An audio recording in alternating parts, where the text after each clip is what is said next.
Coming up on today's Locked On Senators, we're joined by four-time recurring guest, Belleville Sens goalie Mads Sogaard, right after he came back from the Sens Sweden trip. And we're double dipping in the guests today because we have a SensCentral Citizen. It's our guy from Shawarma Palace, Abbas. Great conversations coming up and more. This is the Locked On Senators podcast. It's your team every day. Your Locked On Senators, your daily podcast on the Ottawa Senators. Part of the Locked On Podcast Network. Your team every day.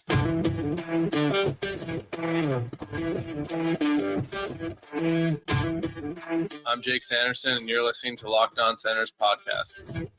I'm Tim Stützle, and you're listening to the Locked On Senators podcast.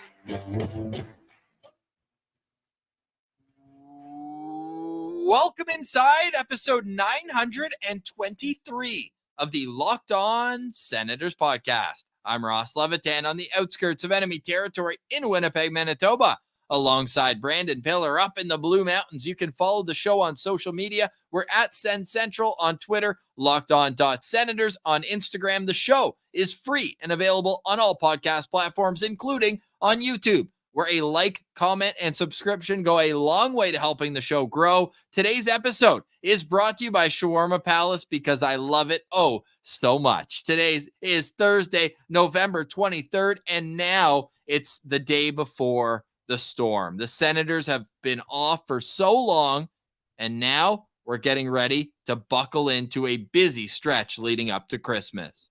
Yep, definitely it's going to get busy here. Happy Thanksgiving to all our listeners and viewers down in the States. Enjoy your turkey dinner. But the Ottawa Senators, hopefully they're not having too much turkey today because tomorrow's game is going to be massive up against the Islanders. This is the chance for the Ottawa Senators to reverse the curse that is returning home from Sweden and dreadful Novembers. They can get off to a good start back in North America up against the Islanders and then roll that into the Panthers later on next week.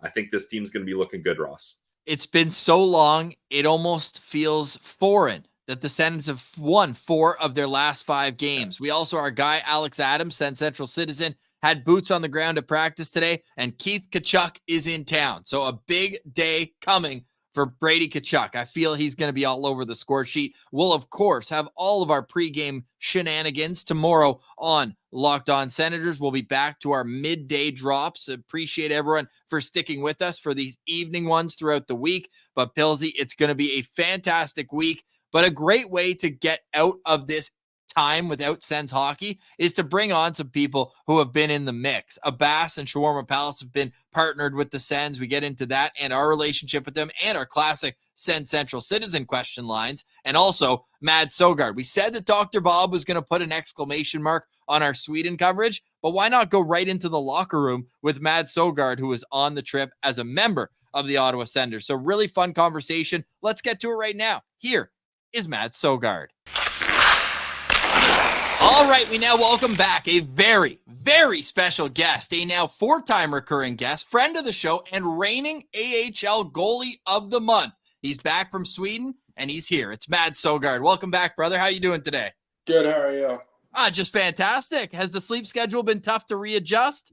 No, I mean, I've been good ever since coming back. It was more so going to Sweden. It was a little tough to get adjusted, but coming back, I was out by 9:30 the first night, and I was right back into it. Now, did the Europeans have an easier time going over there and coming back? I feel like you guys at least have more experience with that than some of the Canadians and Americans. Yeah, I mean, I guess we might have a bit of a plan when we arrive. Where I don't know if the other guys had that or not, but I kind of have an idea of what I need to do to make sure I get a good night's sleep. It doesn't always work, but at least it's like it's putting myself in the right position for it. So you make the trip over as the third kind of reserve goalie, if you will, but not only do you end up dressing for the second game, glove save and a beauty on the bench. Nice to stay in the mix there. Is that why you're taught to keep your gloves on for all you young goalies out there? Yeah, I mean, you always got to be ready, right? Like that's what I said to my family after. I said, "Hey, I had a shutout today. It's not not a 0 save percentage. It's 100 because 1 I point. had a shot against me and I stopped it, so I was happy with it. And I mean, as a goalie backing up, at least you get a lot of leg room on those benches over there, right? Like those benches are absolutely huge. Yeah, they like went like halfway down the zone. But it's funny because I was actually talking to the equipment manager, Johnny, and like he was telling me when I got there, I was like, you gotta be ready here because like it's so far in the zone that like when they come across like at the blue line, I guess the dumping area, right? Like they're gonna put it in behind, and so that's a little extra reason why I kept my gloves on because I had a feeling that might not save a puck, but there might be a puck coming this direction. I love it, man. Well, I'm glad that you got to, break in the gear over there too and get the call up. Of course, we're hoping that Korpisalo's good. He's day to day, but what's it like learning from him? We've already talked about your relationship with Anton and how Forsberg's one of the hardest working guys in the gym, and you've learned a lot from him, but you just got to meet Korpisalo this year. What's he like off the ice? He's awesome. He's really, really awesome. Me and him get along great. We talk a lot. Like I said, with Forsy too, he's probably going to be real tired of me pretty soon because I ask him a million questions every time I get near them. I mean, I want to get to know every little detail of almost every game they played and ask them how they felt in different situations. So, but no, he's great. He's always there to answer my questions, and he brings up it always like gives you good confidence, right? Because he's a $5 million goalie and that numbers or whatever, right? But he's great at letting me know stuff that I do well that he kind of like wants to implement in his game or something that I do that he's trying to work on or something like that, and just like asking questions. It's not a one-way street with him. Like he's really open in that way. So it makes you feel that you're a good goaltender too. You're not just out there learning, right? Like so it feels good, and he's awesome. I mean, I asked him, like I said, I asked him a million questions. So when we were over in Sweden, so it was awesome, and just to get to see him up close and see what he does to prepare for games. It's good learning money, and try and just take as much as I can from it. Did you guys appreciate the fact that you had a Swede, a Finn, and a Dane over there in the global series? Like that's a global crease in itself. Pretty cool. Yeah, I know. I can't remember who brought it up, but I didn't even think about it until that someone said that to us. So yeah, it's great. I mean, it's great to see that European goaltending is growing, and for us to have a Danish guy, a Swedish guy, and a Finnish guy representing in a global series. That's pretty cool. I think it was cool for all of us to get to see our families. I mean, that's something you don't usually get to do here in November. So it was really cool, and just something that you won't forget. Like it's not as a team we're lucky and fortunate to be able to go to that event and get to see Stockholm for a week. It was just awesome, and I was really happy to hear that I was coming on the trip, and definitely enjoyed it. Yeah, it's got to be great for all you guys to get to see family in November. Like you mentioned, it doesn't happen that often for the Europeans. And speaking of which, your brother, Jonas, who's been a guest on this show multiple times, he's got a perfect record when he's in attendance watching the Sens. So how are we going to get him over here for the rest of November? I mean, the Sens coming back from November, it's been scary. So we need Jonas over here watching the Islanders and the Florida Panthers game as well. Yeah. I mean, we might have to have a talk with the owners and general managers and all that, and get him on the payroll so yes. full time in attendance. He can do catering. Yeah. So I don't know. He's loving it. For him to come and see the game, he was so excited again. I mean, he loves the Senators and in general. Like we've talked about it before. It's pretty cool for him. But my little brother is a huge hockey fan too. And he's turning 10 here in January, so he's getting into that era where like he knows what's happening. He knows what like this is, and understanding like how big it is, like to go see an NHL game. And he was so excited about it. And so I asked Timmy if he had like an extra stick or something like that. and he did and found the stick for me, and I brought it out for him, and then Timmy was standing right next to me talking to his family, and then he took a picture with my little brother, and I guarantee you, like it's been close to a week. I guarantee you my brother has sent me that picture. He got at least 10 times. Nice. Like I'm like I got it now, but he was so excited, and yeah, those small things, right? Like it's something that you don't get to do in November usually. So just a little extra boost going back here, and definitely makes you more excited to just keep going and keep working. Yeah, we want to get into your start to the season in Belleville, but I do have one more question about Sweden. Like we've talked to a few guys who were on like the trip that the Senators organized. How cool was it stepping out on the ice, thousands of kilometers away? You look up and there's like 100 Sens fans there cheering you guys on. Yeah, I was surprised. I had no idea it was going to happen. It was pretty cool. It's not every day you get to hear chants in a practice. So, I mean, it's every time I've been up in Belleville too. Like we have amazing support from our fans, and we definitely appreciate it and just want to deliver the best we can. Right, like these guys support us so much and travel a long ways as well to come see us, and I think that was something that was recognized, and I think guys were happy to be able to put up 4 points and give them something to go home with. Heck yeah. What's your save percentage like against Alfie in practice? You know what? He didn't shoot too much on me, but like he didn't on the first day. He had we played rebound, and he got me a couple times for sure, but I got some stops on him. So it's awesome to have a guy like that around. He's a player, right? But everybody can learn from that guy. So, just trying to take everything in. And when he says something, you definitely listen. And it's awesome. I mean, it's I definitely hope he can be more around and help everyone develop, because the guy is a legend, and really cool to learn from. Yeah, I mean, Alfie's more of a keep away guy at practice than doing clap bombs from the blue line or anything like that. But just having him around is always good. And having guys like him to keep you warm and keep you ready is important. Now, I'm looking at your game logs, Mads, and your last game was November 12th. And then you don't play until Saturday in Belleville. You guys are going to Hartford, right? Yeah. How are you going to keep yourself kind of ready to roll after such a long break? Like, does a long break like that affect you big time, or do you have a system in place, or how does that all play out?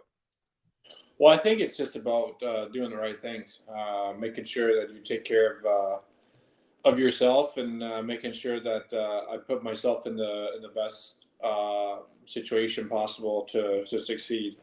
That's by doing the right things in terms of getting enough sleep and eating and making sure that you're hydrated, and all those things, and making sure that you're well recovered body wise as well. I think those things are the foundation of it, and I think when you take care of that puts you in the position where you can go in and say you've done everything you can to prepare. Now it's just about playing hockey. Now it's just about enjoying it. We've all done it since we're young kids. So I think that's just the mindset of it. I don't think too much. I don't think it's going to have that big of an impact in terms of my game. But yeah, I'm just going to prepare the same way. Make sure that I do everything I can to be able to tell myself that I'm well prepared and go in and do my thing. And I remember last year you telling us that you prepare the exact same way, whether you're starting or backing up that night. Is that something that you'd always done, or is that something you figured out as you were maturing, that it got you in the same zone that you needed to be in to compete? Yeah, I think it was in juniors in Medicine Hat. I had one game where I was kind of thinking about if I should do it or not, and I was like, hey, you know what? I've played 2 games in this week, and I'm not playing tonight, and I'm gonna go, enjoy myself and have a little fun with the boys and play some sewer ball and stuff like that. And I think it was like maybe halfway through the game, there's there's an injury to the goaltender, so I had to go in, and I didn't feel good, and it just kind of brought to my attention that, you know what, like this thing could happen like in warm-ups. You know, this could happen before we even hit the ice, and then I haven't prepared to play. I just think it's you know, in some way, I mean, it sounds ridiculous, but it's almost like disrespect to your teammates. I mean, we get paid pretty well to do this job, and you know, to prepare is not that hard. So I think it's kind of disrespectful to not do it. And that's just something that, you know, if something were to happen, I want to be able to give the best effort possible to my team. You know, we have days off as a team, but you know, other than that, we don't have days off, and I don't think me not preparing the same way is you know, that's like taking a day off. And yeah, I just don't think that's the way to go around the business. And for me, you know, personally and for the team, I just think it's about you know, being ready to go. You know, if you go in, then, you know, then you're ready. But if not, then it's not the end of the world. It's not that hard again. Yeah, the preparation is key. You don't give yourself kind of any excuses at the end of the day. So you love to see that grind from you, Mads. Now, looking at Belleville's team this year, a little bit different of a roster than in years past. A lot of veteran guys being brought in here. Has that kind of changed the locker room vibe in Belleville? Like, especially the last couple of years before this, it's a lot of prospects, a lot of young guys with big roles. But now you got guys like Boko, Imama there. You got Curry, Highmore, Schmeichel, lots of different guys coming in here. Has that changed the vibe of the room? I don't think too much, honestly. Like everybody gets along with everybody. It's a great room to be a part of, and you know, I think we do a lot of stuff as a group. You know, hang out.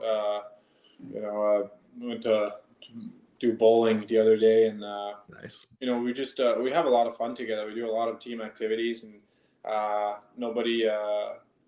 Yeah, it's like yeah, we might have a couple more veteran guys, but you know, they still hang out just as much with the new guys and the prospects and those guys. So yeah, it's a good room, and I think guys are excited about being here. You know, it's a you know, everybody's really happy and ready to go when we come to the rink. So I think it's a great place to develop right now, and you know, yeah, like I said, everyone is excited every day to come to the rink, and we have a lot of fun together. So it's pretty cool locker room to be a part of. And even just like the guys who have been there, you know, Igor, Angus, yourself, you guys are maturing into you're getting to that stage too, where it's not like wide eyed and you're in newer rinks for the first time. Right. So that's got to play a bit of a role here in getting to where you guys want to be. Now, you guys have had a lot of turnover. Obviously the defensive injuries up front in Ottawa have caused some call ups, but now it seems like more or less you've got a lot of your team here going into this next stretch of games. And you're also having to share the net with Levy Marilainen, who's there full-time. Mando obviously has had some great games for you guys as well. What's the dynamic there for you three when you're all up in Belleville together? It's been great. Like, I mean, we all get along really well together. You know, we know that we're all here for the same reasons. We all want to be in the net. But I think it's just about making sure that we compete in practice, and we do that very well. So as long as we do that, and we just let the coaches make the decision on who's going to play and whatnot, and yeah, it's a great dynamic between us, I think. And you know, we had a community thing with the goaltending coach Justin Peters as well, and we're all driving around Belleville for a full day. So, you know, it's great to get that time to connect and have fun with them. And yeah, we had a great day. And you know, ever since we all got here, it's been great. And we just try to push each other every day. We all want to get better. We all want to get to the next level. And this is a good. Like I said, it's a good dynamic to be in. Yeah, it's really good. We're looking forward to seeing Belleville in Hartford this weekend, and then taking their talents to Bridgeport for a back-to-back on the road this weekend before coming home. Actually, one more stop in Utica, and then coming home for the start of December. So if you haven't been to a game, Belleville, great viewpoints from everywhere in the rink, and highly recommend going and checking out a game. Now, final question from me, Mads. I need you to rate these clowns. And no, I'm not telling you your coach is a clown, but you talk about all the community work being done. The Rotary Club plays a part in it as well. Are you seeing Igor here and your coach, David Bell? Dave's been on the show a couple times too. Great guys. And they played the role of clown about as well as you can. What am I looking at now? Have you not seen this photo? No, I haven't. I thought Igor sent a picture in the team group chat, and he looked ridiculous. But I didn't see Belsey. Belsey didn't send the picture in the group chat? If I saw Belsey going home on a dark night in Belleville. Hey, that next time Crooker takes too long of a shift, that's when he's going to come back to the bench and look at. I guarantee you that. Oh my goodness. That's some tough looks on those guys. That's the most hair Belsey's had since when? Probably ever. Yeah, mid-20s. That's awesome.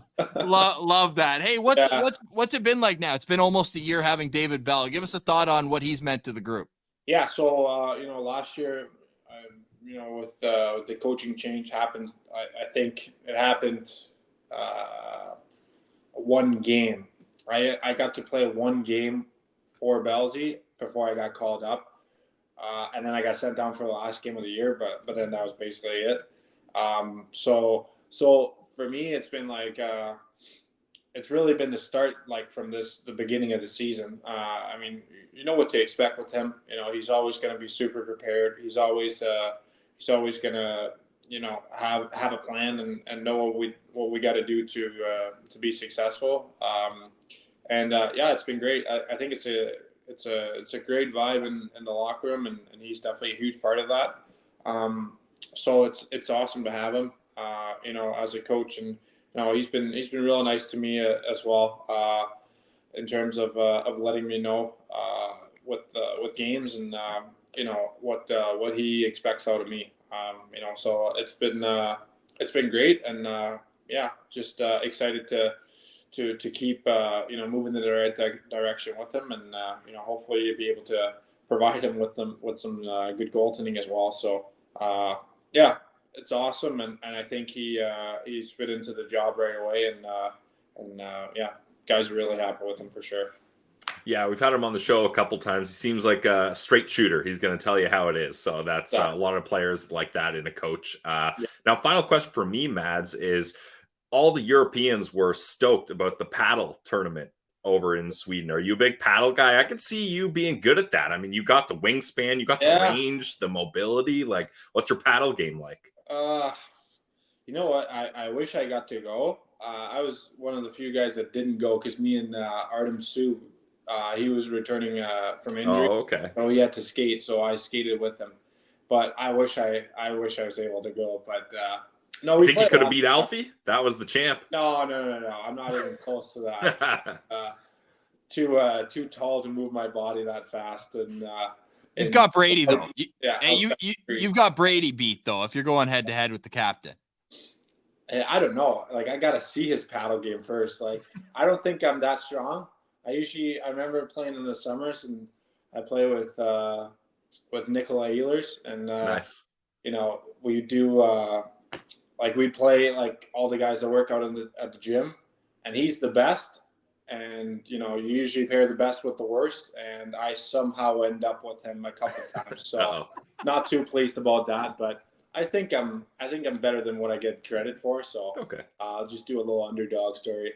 Well, I'm not very pleased with Nikolai either because he's actually coming for my job. I'm in Winnipeg working in radio, and he was asking questions in the scrums last night after the game. He was asking Adam Lowry all these questions. I said, "Oh yeah, stepping on our toes here a little bit." But no, I'll let him know to lay off a little bit. Yeah, tell him, hey, just leave it for us. We ask the best questions, right? Yeah. Mads, no. But in all seriousness, we do really appreciate you always giving us the insight of your time in Sweden, and we're rooting for you, man. It's great to see. You've played 93 games now in the Sens organization, split between Belleville and Ottawa. So, hey, you're getting a bit of a Canadian accent on you, I think, at this point.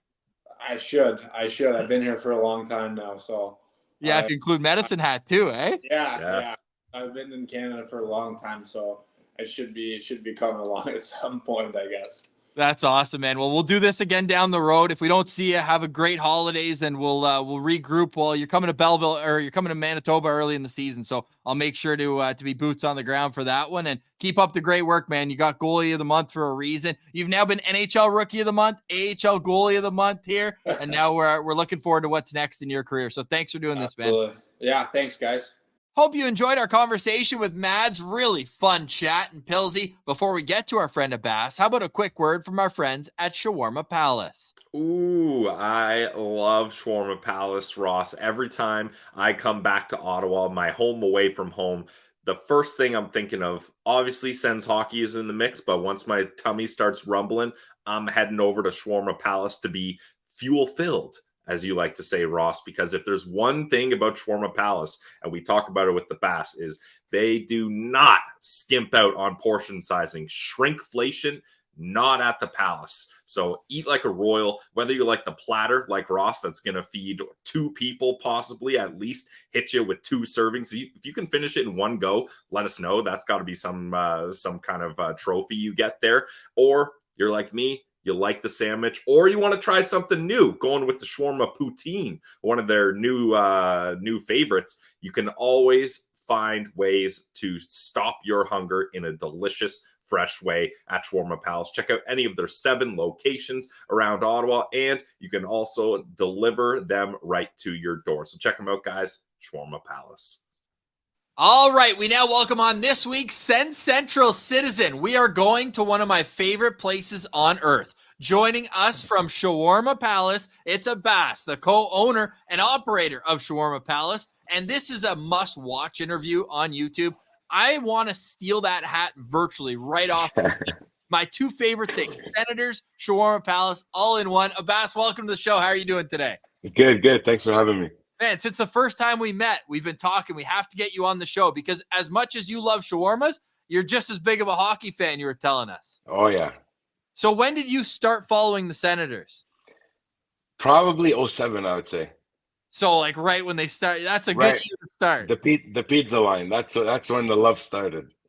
There we go. Yeah. Hey, that's a similar time when I started. I hopped on the bandwagon in 06. So we got the same timeline here. Now, what were some of your favorite memories from when you started being a Sens fan, and how did you decide to become an Ottawa Senators fan? Well, obviously we're born and raised here, so that has a big thing to do with it, right? Yep. But then probably when the success started, so 07, as soon as they started doing good, it makes it easier to watch. Hey, Belly comes out with that hype song in the playoffs. Everybody's rolling. Exactly. Let's go. Yeah. Go, Sens, go. And then the first season I really started watching was the finals run, right? So yeah. And then after that, were you at any point? Because there's been some lean years since then, okay? Oh, Did yeah. you ever think about getting off the bandwagon, or once you were in, you were in? No, once you're in, you're in. Have to. But there were some years where it was just really hard to watch. Yep. So it was more of Sens fan, but from far away. Yeah. Call me when you guys start winning again. Exactly. You know, I can't lie to you. There were some seasons where you just check the score at the end of the game and see what happened. Yeah. It's kind of hard to watch, but They're back now, though. Man, looks good. This team right now, who's the one guy? I think I saw an 8 on your jersey there. Is that a Timmy Stützle jersey? Of course. Boom. Man. What Of is course. it about his game that first caught your attention?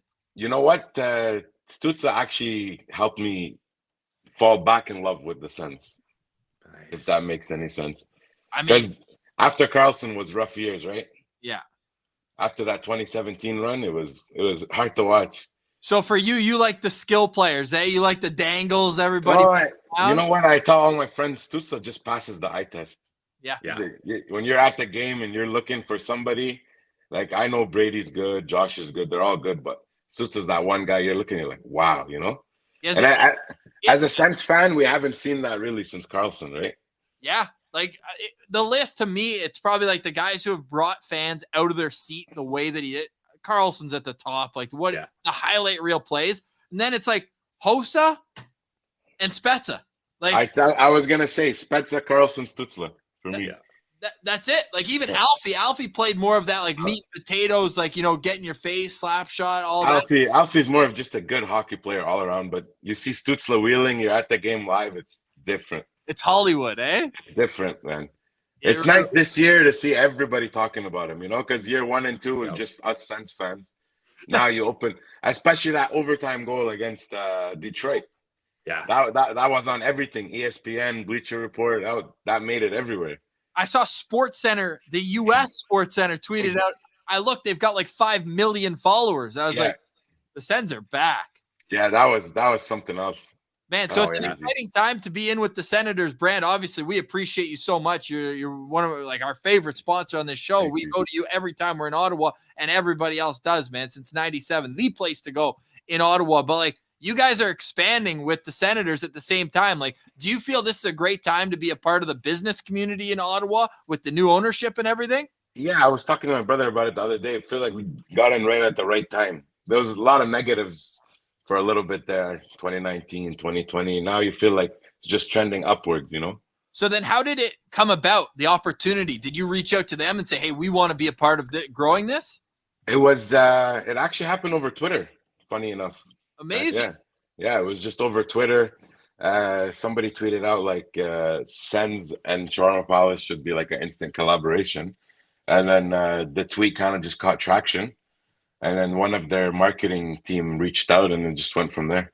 That's kind of like us. I just exactly. Like every single one of your posts, I was like, I think I eat Shawarma Palace more than you do, Abass. that would be hard, Ross. That would be hard. Yeah, I mean, you guys were our first local sponsor. That was one where Ross and I come to visit Ottawa. So Ross every time is like, we got to get Shawarma Palace. So that's like, regardless of the sponsorship, we were like, we know this is a good collaboration here, Locked On Sens and Shawarma Palace. So we appreciate that. And look, you said while the Sens had their ups and downs, you didn't always follow the team, but you got a good excuse, Abass. You were building a shawarma empire around the city of Ottawa. You're a busy dude. I want to take it back all the way to the start. Like, I'm interested to hear this. I'm sure other people are. What's the origin stories of how you started that first store back in 1997? Well, see, 1997, I can't take any credit for, obviously. It was still... Okay. But that was family. Yeah. And then for me, it really started at the Bank and Hunt Club location, which was our second location. So what year would that have been where you got in the mix? That one, it's been open for 14 years now. Okay. Yeah, it's been a while. And then just from there, finished high school, and then just kind of rolled with the family business and just trying to help expand as much as we can. Did you always know that was something you want to get into? And well, it was always something it's always something I was passionate about. So it was always something I like to see grow. So it was an easy choice for me. At what point did it kind of explode? What was like the big break? Because I remember like I would drive by it on the bus from home, from going from downtown to my place all the time growing up. But it was just that one location on Rideau Street. And anyone who hasn't been there, like, it's not a big store. It seats probably 50 people, give or take. Yeah.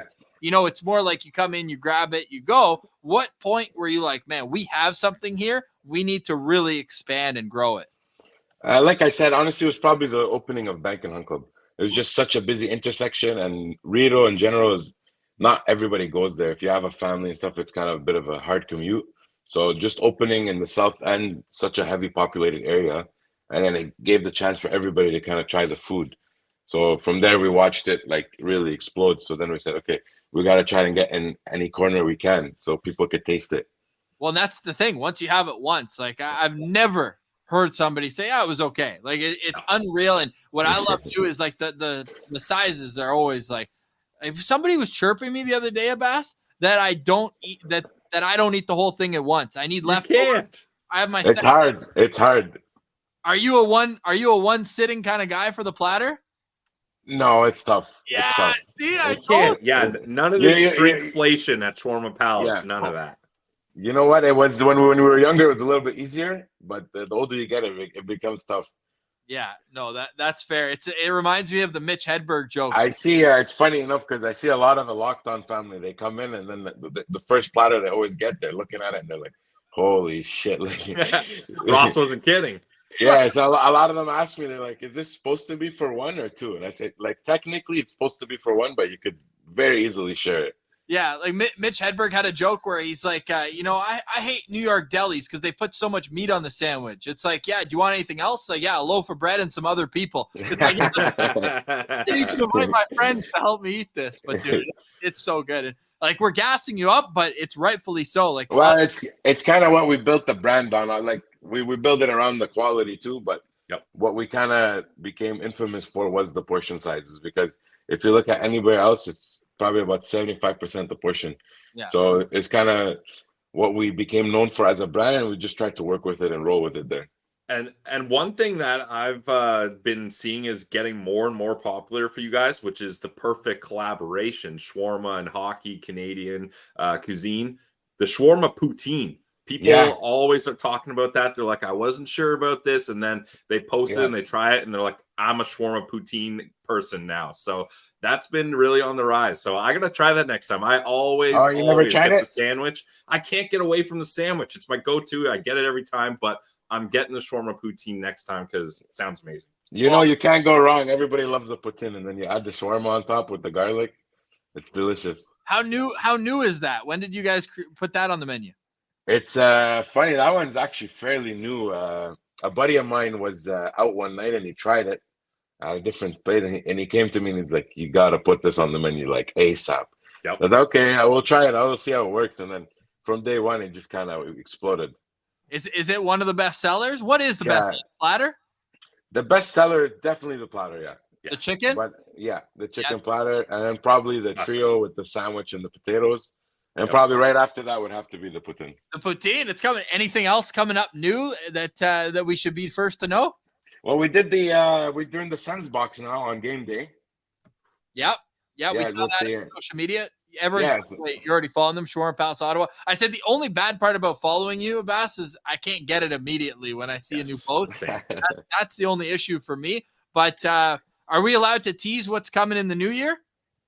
Not yet. Okay, well, not yet. Tease right there. We're teasing. How are you feeling about the Sens this year? 8 wins in 15 games. Honestly, looking good. Yeah, looking good. I think when Shabby's back, it'll be a lot better. How do you want? Where do you put Shabbat when he's back, though? This is the problem we're having here. I hear all the knock on social media, and I like Shabbat. He's a good player. You can't come and tell me he's a bad defenseman. You know, no. He's always trying to do too much, I feel like, because he was brought up like that, because he always played on such a bad Sens team. I don't think he's used to playing with somebody as good as Chychrun. So but that's the conundrum. But it's a better problem to have than it's like. But like you go on Twitter and people are like, "Oh, trade Shabbat." And it's like, "Are you guys crazy?" Like even the contract, it's not a bad contract. Where you're gonna get a first line defenseman for $8 million a year now? Yeah. I mean, the only issue is not after this year, but next year when Chychrun's contract's up. Then that's where you kind of have choices. Yeah. But hopefully we keep selling shawarmas. We get the revenue in Ottawa up. We get the revenue around the league up, and everybody can eat at that point. What do you guys think about Shabbat? You want to slot him in the third line when he comes back? Well, no, Pillsy, you give me your opinion because you've been steady on one take with Shabbat. I want you to tell it back.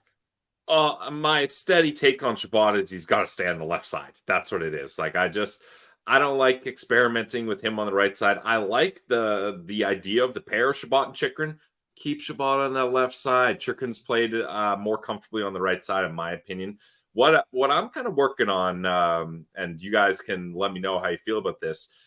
JBD is a player that's looking a lot better recently. Yeah. We always talked about when JBD was drafted, hey, maybe he's a partner for Shabbat, but he wasn't ready to play those big minutes. He's been playing big minutes. He's blocking shots. He's playing a much more simple game. I'm kind of tinkering with the idea of physical game. I'm tinkering the idea getting Shabbat and JBD back together. I agree. His game has been it's very simple. He doesn't pop out. He just doesn't make mistakes.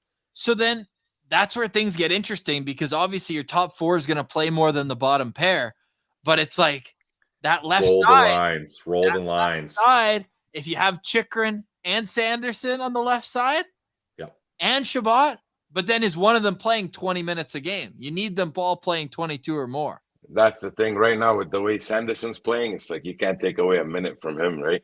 But Sanderson could play both sides of special teams, though. Like he's gonna get his ice time, and that Sanderson-Zub pair, that's got to stay in stone. Like you can't 100%. And those guys, and they're gonna Sanderson get on the top PP1 matchups. Yeah, Sanderson on the top power play. Yeah, like he's gonna get his minutes. So we'll see. Are you guys surprised by his offense this year? I'm not, but I know ESPN is. ESPN projected him to have 1 goal and 16 assists this year. I saw that. That's crazy. He's already got 12 points. It's 15. I saw that. That's crazy. That is crazy. And here, I want to wrap up with this question because we talk a lot about goaltending early on this year. How do you think a good team should have goalies? Should one guy be the guy? Or how much should you split them up? Like, do you want to see Forsberg get more opportunity, or should they try to really make sure Korpisalo's the guy? I like the 1A, 1B format. I feel like it comes in handy if you're going to make a playoff run down the run, because most likely in the playoffs, you're going to run with one guy, right? Yeah. So why start your guy 50, 60 games and wear him out, and then you come to the playoffs and he's tired?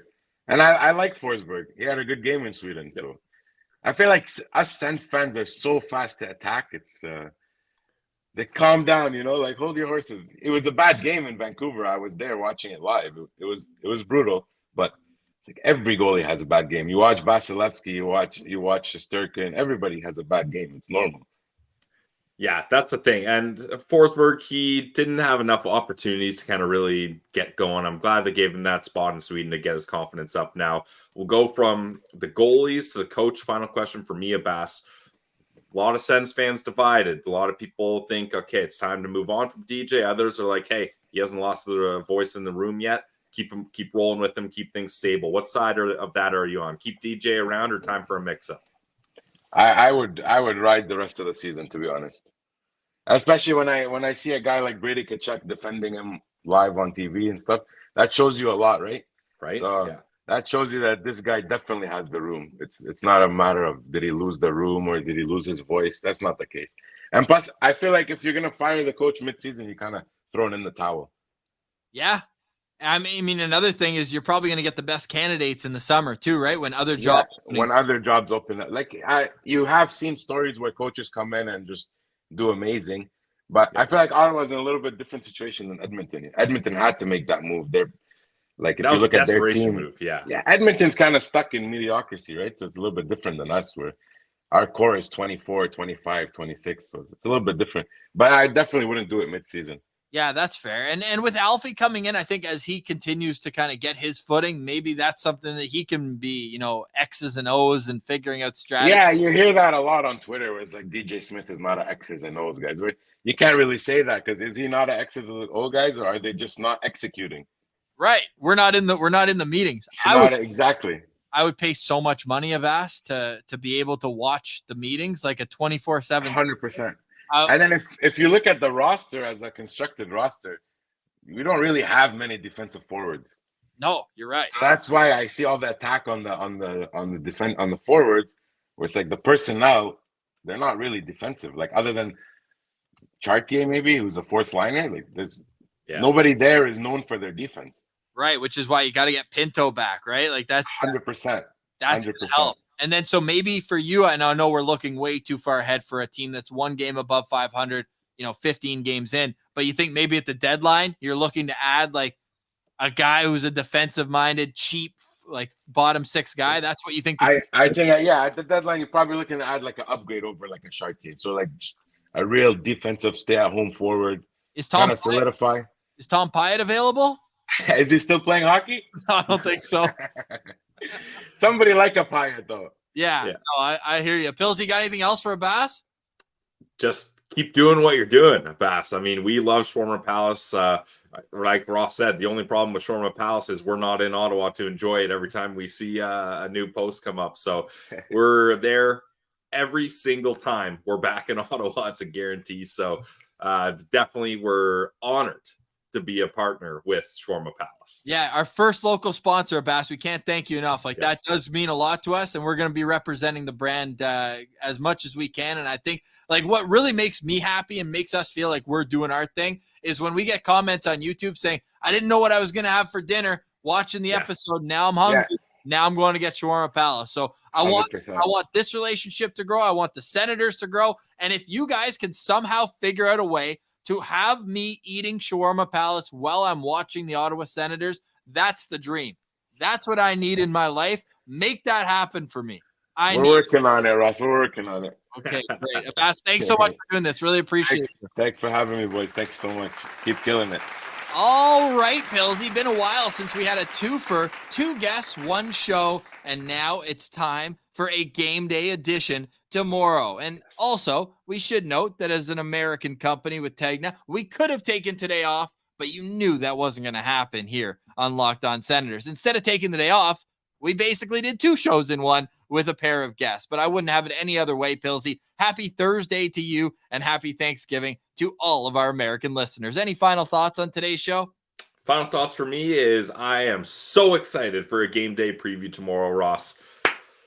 Let's get Sens hockey back, baby. Woo! The Sens were at practice today. Nothing real of note other than Eunice Korpisalo leaving before the end of it and Anton Forsberg in the starters end. We're going to record tomorrow right after the morning skate, so we'll have all the latest updates for you right here on Locked On Senators. For today, though, we say goodbye for Brandon Piller. I'm Ross Levitan. This has been the Locked On Senators podcast, your team every day.